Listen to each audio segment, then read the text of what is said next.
Welcome to Let's Talk Denver. And I'm here at KUVO today again, of course, and with Andy O. Andy O. Yeah, I go by Andy O, but it's Andy O'Leary. But, okay. You know.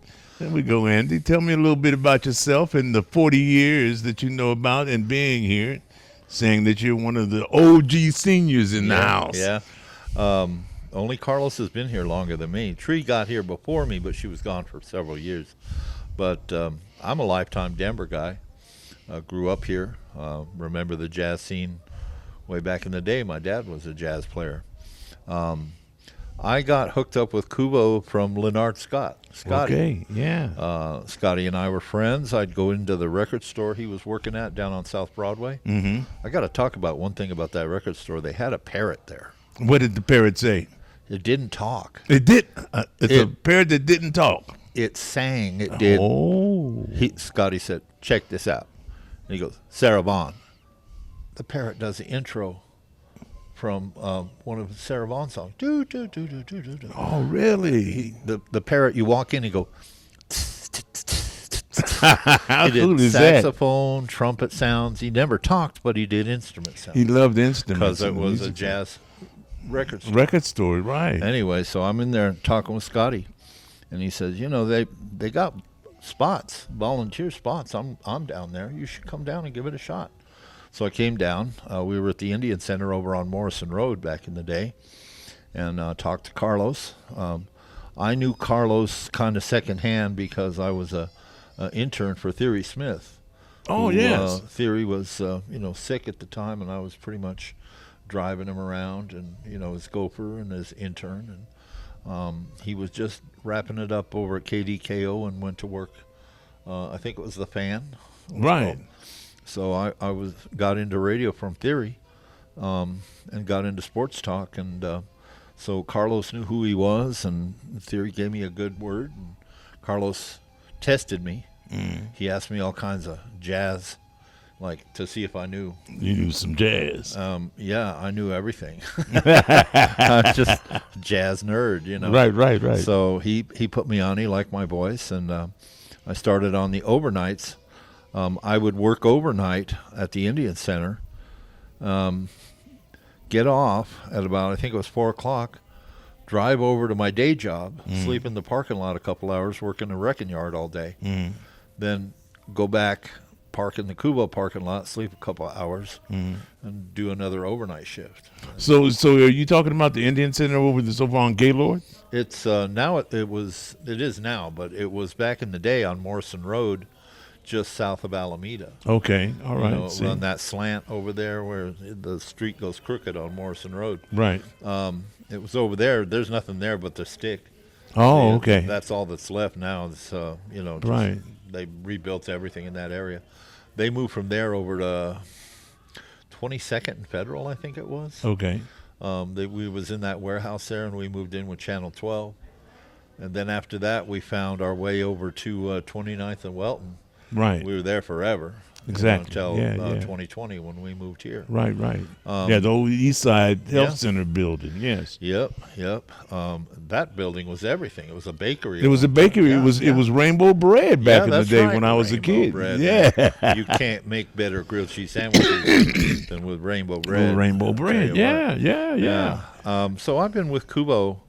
I worked every possible shift, morning shift. During pandemic, I was a morning crew. Worked the overnights, worked afternoons, worked every shift you could work. Been on pretty steady the whole time. I became their music director. Mercedes was the first music director, then Carlos. Yes. Then there was a guy who was in there for about a week and he quit. And that's when I became music director. And Arturo followed me, and then now we got Kim. Yeah. So I was in that history. Left for a while to pursue my musical career. Was touring with a band, and that don't last forever. KUVO took me back, and I've been here with them since. Yeah. So I've tried to keep myself busy. Nowadays, instead of working 5 days a week, I'm the go-to sub. I'm the sixth man off the bench. Okay. So whenever somebody needs somebody to sit in, there I am, because I've worked those shifts. I know how they sound, and what you play during those shifts and everything. So, been here for a love of jazz. That's really what it's about. So tell me, you say after the 36 years of being and working in this genre of music, as well as others, and then being connected to the station 36 out of the 40 years, is there a high point? Name me a couple of those highlights over the years that you really enjoyed doing something. Well, the initial high point was getting the shift, where I was an on-air person overnight. Right. And my first song I played was Rahsaan Roland Kirk, Theme for the Olympians. Look at that. Now, you can remember the first doggone tune that you put on the air. I do, because Carlos called me while I was on the air. It had poetry from Betty Neals in there. Right. And he called me up, and I was still not used to the idea of somebody having a phone in their car. Right. He had a giant brick with the antenna. The big, right. Yeah. And he calls me up, and I could hear him driving. He's driving over the Dam Bridge Road, Right. Dam Road, anyway, you know what I mean, over Yeah, right. And he tells me, he says, "This is some good radio. I'm really glad you're here." And that was a highlight. When I became music director, that was a highlight for me, getting to meet Ray Charles. Right, there you go. I mean, there's people you meet. Some people might not know, when I met Robbie Robertson from the band. Okay. He was there because Susie Aikman was doing the, alternative voices, it was called, about indigenous music. Right. And he was half Mohawk. And get to meet him. It was like meeting a Beatle for me. Right, there you go. I think a lot of times is meeting these people that I admired so much, talking to them, getting to know them. I became really good friends with Larry Coryell, because he was here in town. I had a new car. Anybody want to drive Larry around? Boom, you did it. Yeah. Yeah. So, I mean, and every time he came to town since, but I guess those highlights, when the station moved up, when it received some accolades, it's mostly been KUVO kind of a things. Right.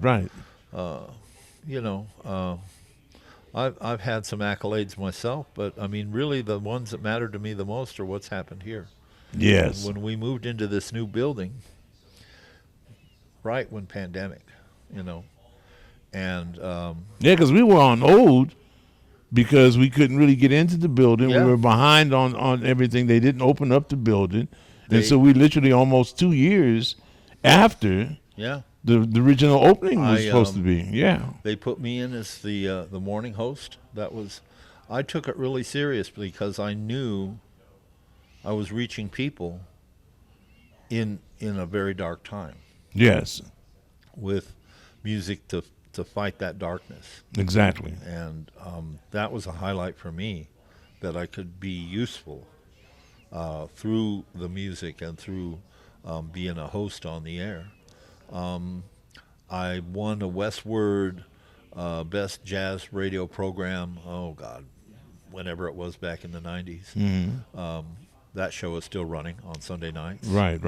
Where we do jazz and poetry. Right. So the highlights. The beatnik thing. Yeah, that's it, man.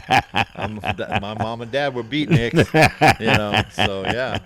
Well, the thing of it is that a lot of people don't realize how everything has evolved here, especially here in Denver.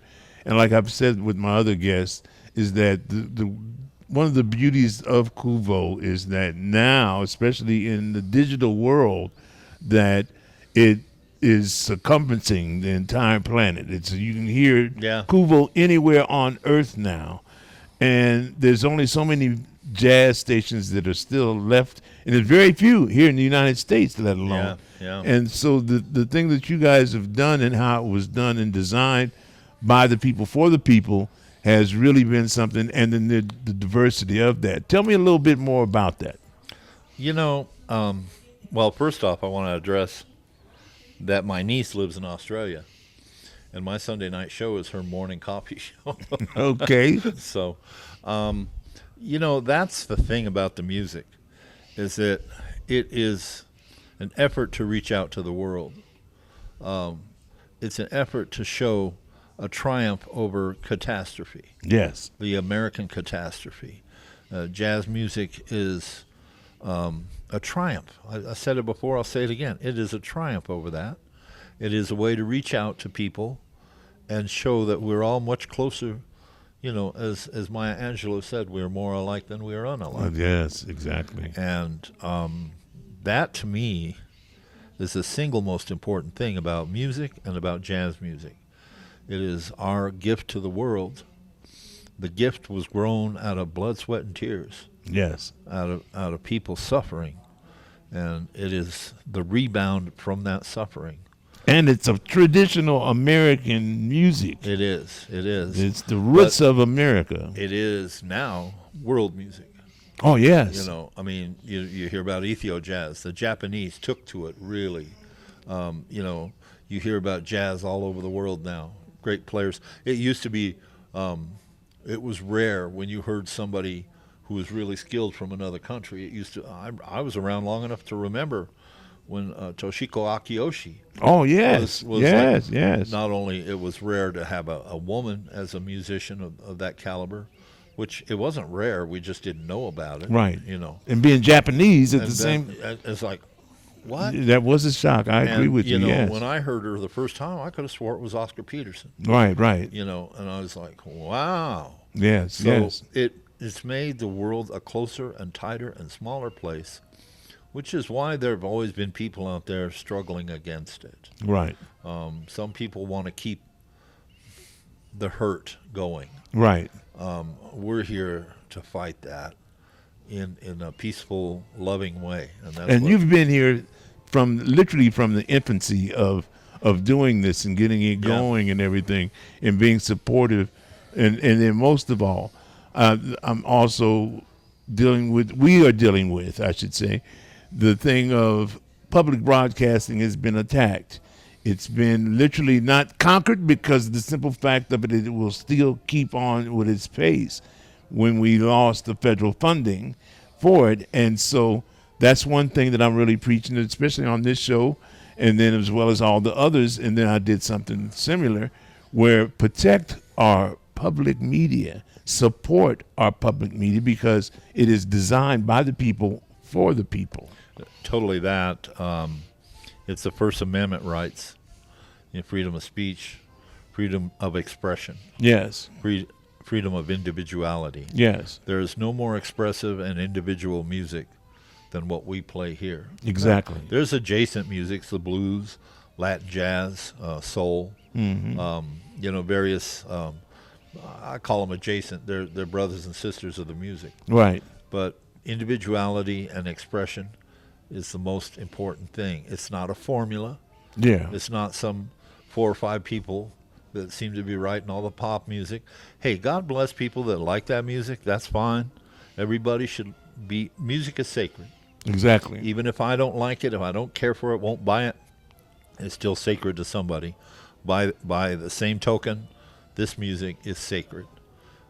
It may not be religious, but it is sacred. And still and yet, even the religious part of jazz and gospel, Yeah, well, how I mean, they that's get, the they roots. united, that's the roots Yeah, I of mean, exactly what it is. jazz is one of the few musics that came out of the church and out of the juke joint at Right, the same exactly. time. You know? And then the blues. Look at how the blues designed to offer that as well as rock and roll.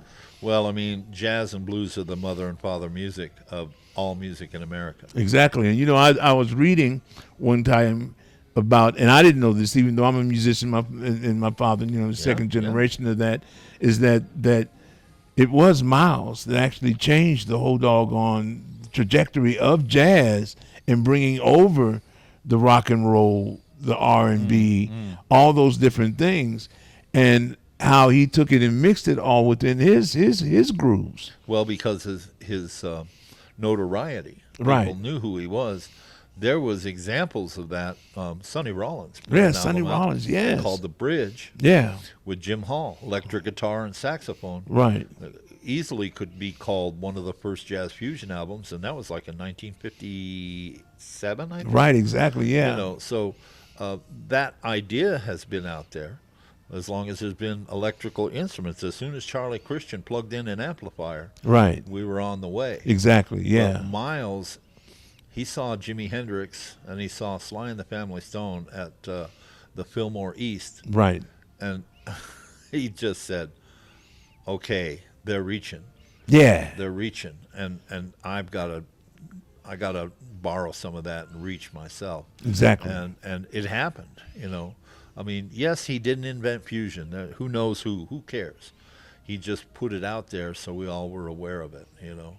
And I think, during that era, now just talking about that one era, all the young cats he was bringing in, he had Chick Corea and you had Herbie Hancock and all these cats were coming in, Wayne Shorter and all these other cats coming in. And they kind of changed that flavor of it by them just working and doing it, warming up. I saw this one where they were just warming up. yeah, And you could tell that that's when it was going to really change and go in that direction. Don't you agree? I do agree. Miles Davis is one of those humans who turns out to be a university at the same time. Right. You know, when you go through Art Blakey and Miles. And Miles, right. Yeah. Those two guys are so responsible for so many that are out there right now. Right. And Miles, even music, even the backswing back into acoustic that happened in the late 80s. In the 80s, yeah. Was still borrowing from his music. From his music, yeah. You know, this is a man who every decade there's a change in the music. He was at the forefront of every change. Of every change, until his passing. Until his passing, and yeah. even still, he put some albums out. He didn't where he was working hip hop. Right, exactly. If he's he influenced that as well. Yes, yes. Around another 20 years, that's a thing. Yeah. So it's gratifying to be involved in this music in any way that I can, playing it, presenting it to people, talking with people about it. Right. Being here to have this platform to reach people and expose them to music they may not have otherwise heard. Yes. And the music, I always go from what John Batiste says, it is a spiritual awakening when you have this music to somebody. That song that you hear on the radio could be just the song you need. Exactly. At just that time. At that particular moment. Now talking about, say, getting back here to the local scene, some of the jazz heavies that we hear, and us knowing that, which the nickname is the Harlem of the West, and how everyone was crossing the country that would have to stop here. And at that particular time, of course, there was still a whole lot of racism going on. Yeah. And so therefore, everything did gravitate to the 5 Points, because that's where people of color were actually allowed to lodge and everything else and perform. And so the local musicians that were here, that when we got here, that I'm the baby of the bunch of that, because I was 14 years old. My dad was playing with all the greats. Joe Bonner's piano sitting right here to our right. A lot of people don't know. I played with Joe. Yeah, and so Joe, I've known Joe for Billy Toes, right? All these cats, and so Billy Wallace. Yeah, Billy Wallace, all the Bob Palmer, and all these cats that were here, man. Julius Ellerby, all these cats, right? Yeah. And me being, I gave the story I was talking with Paul, and so the story of me sneaking out, because my father was playing with all these cats. They played with my father, and so I snuck out the house, 14 years old, right, down at the BBC. A lot of people don't know that was the Bombay Club. Yeah. And it was down right on the corner of 11th and Grant. Yep. And so it was a great big mansion up there, and I snuck out. All the time. Yeah, I snuck out at 14 years old. Man. Lied to my mom and everything else, and went down there. And I was standing in the dark in the shadows, looking. And so Billy Toes looked up. Isn't that Max's son? I said, "What are you doing? Come here, come on." And so all of them, and I got up, and they said, "What are you doing here?" And I said, "I'm coming to test the water, man. Come play." And so Julius was the one, right? Man. Julius said, "Oh yeah, Vince can play. Come on up here." Right on. Man. So I was 14 years old when I got up there with them, And cats were jealous of me at that age, right? Being able to play with the old jazz hippies in town. Yeah. And the thing is, the great thing of it is that they gave me so much insight, and I was always around them as a child. Yeah. And so the thing of it is that, like I told Arturo this, that jazz was the thing in the house. Everything else was taboo. So if I wanted to listen to any other music, any other genre of music, R&B, rock and roll, any of the other ones, right, I had to have headphones on. I had to Sure. play it when Dad wasn't around. But the fact of the matter is, I tell everybody is, if you know jazz music, if you can play jazz, you can play and work with anybody on any genre of music. You can do it. That's true. And frequently not the other way around, although many people want to move into jazz. The jazz fusion caused that to happen. You had rock players that were suddenly say, I like this music, and it was more of a challenge, and the music grew, Right. and now what you see is jazz has, by and large, blown up in the colleges, Yes. you know. Again. Yeah. Again. So it's like, for a long period of time in college, you did either marching band or classical music. Right. But now you have so many jazz musicians out there teaching, become universal professors and all that. Yeah. So it's building again.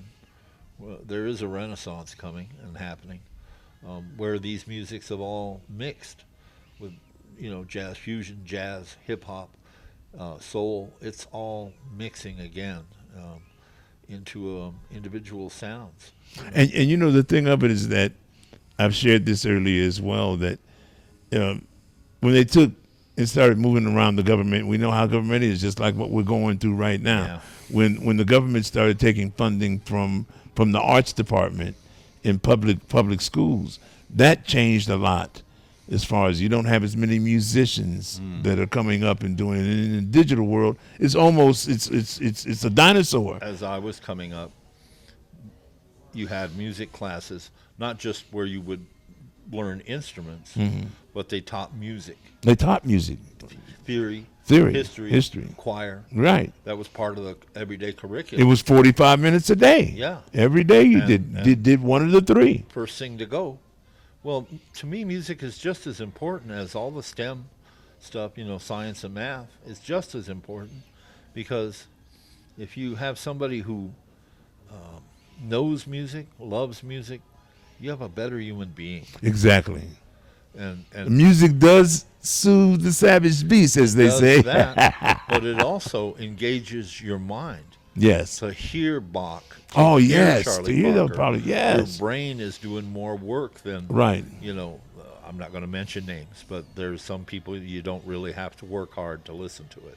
You know what? Talking about that, you know how they got these new apps that you can get, these new applications and things where you can listen while you sleep. Yeah. Well, guess what? I listen to KUVO. That's my brainchild. You might as well say that I listen. We're an app. Yeah, but I'm just saying I listen to it through the night as I sleep. Yeah.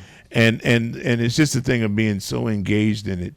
Real quick, do we talk about any of your highlights over the years? Yeah, we brought that up. Okay. Playing with musicians and, on my own, playing in a band. In for the band. 20 years. I had a band. Right. I had 6 albums out. And then we talked about any specific things that might. Well, tell me this: what do you see KUVO and public broadcasting in 5 years? Stronger than ever. We're going to bounce back. This is all going to get replaced and turned back the way it was. But if not, we used to say during Pledge Drive that 90% of our funding, 95% I think it was, comes from the public. The other 5% comes from the Corporation for Public Broadcasting and like that. Right. Well, now it's 100% comes from the public. But frankly, this is a time where we all need to roll up our sleeves. And I want to address all those millionaire rock stars out there. You guys, put some money back in to education, to communications. You can do without the extra yacht or the other garage for your Mona Lisa. You know, put the money back where it does some good with radio stations and television stations and school programs. This is what, you know, what's the use of fighting for a country if you got nothing to fight for? This is worth fighting for. Exactly, I agree. This is worth the effort. And I think that music will not go away. AI has a place in a technical form. I don't like the idea of AI making music where you type it in, do a John Coltrane song as if it was done by Weather Report. Right. You can do that, but you know what's missing is this. That heart, that soul. That the reality. The reality of it. Yes. You can, anybody who knows music can hear that's missing. Exactly. You know. And one thing you're right about that is to support public radio and television, support local entertainment, live entertainment. Yeah, yeah. And those things will always go on. There might not be the large population of those entertainers, but still and yet the fact of the matter that we are here at 2101 Arapahoe and being a part of the Rocky Mountain community family of media, and all public broadcasting is funneled through us now. And so the thing is to come out, support it. We don't have, I was so proud to be able to do the KGNU one for 40 years, okay, for theirs, as well as doing the last 20 years jazz festival that we don't have anymore. Okay. Yeah. You got to support it. Support live music, support the live musicians. Get out there and see people. Even those jam sessions where you got beginners, kids from high school showing up to play, you might think, oh, they're not that good. But you have the privilege of seeing their development. Exactly. And you can say, hey, I saw so-and-so when they couldn't play. Right. You know, that you could say that you saw that development. KUVO itself, I mean, look at some of the people that have come up. Fred Fuller's daughter. Yes. You know, I mean, my God, now playing with Beyonce. Beyonce, yeah. Grammy Award winner. Yes. I remember when she was just a kid. Right. You know, and to see that growth, to see that happen right before your eyes. Right before your eyes, yeah. And that's what we have here. And that's one thing that we do. We do support a lot of, especially that younger talent coming out of all the schools and colleges and things of here. And the beauty of it, before we wrap this up, is that this was here. It was designed specifically for that. That's why it says community on the outside of this building. Yeah. It was designed for every entity within the building to support the community with itself. And KUVO is one of the longest running, besides Rocky Mountain PBS, who we are connected with. Yeah. This is one of the longest. KGNU is another one for 40 years. Oh, God bless them. And so the thing of it is that we're all here. We're looking at you out there to be able to support us here. They have 3. KUVO has 3. It started off as 5, right? Drives every year. Now it's down to 3. And so when you hear that on there, become a member. Become a member of any of us here in the building, and make sure that you know and show and be proud of it. Say, hey, look, I support public media. Well, this is your radio station, your television station, your public art. That's what this is. This is all for the public, community, culture, and music. Exactly. So, and with that, we're going to wrap up this evening. Thank you so much for coming out and sharing with me. And everyone out there, this is Let's Talk Denver, and we're here with KUVO, the oasis in the city.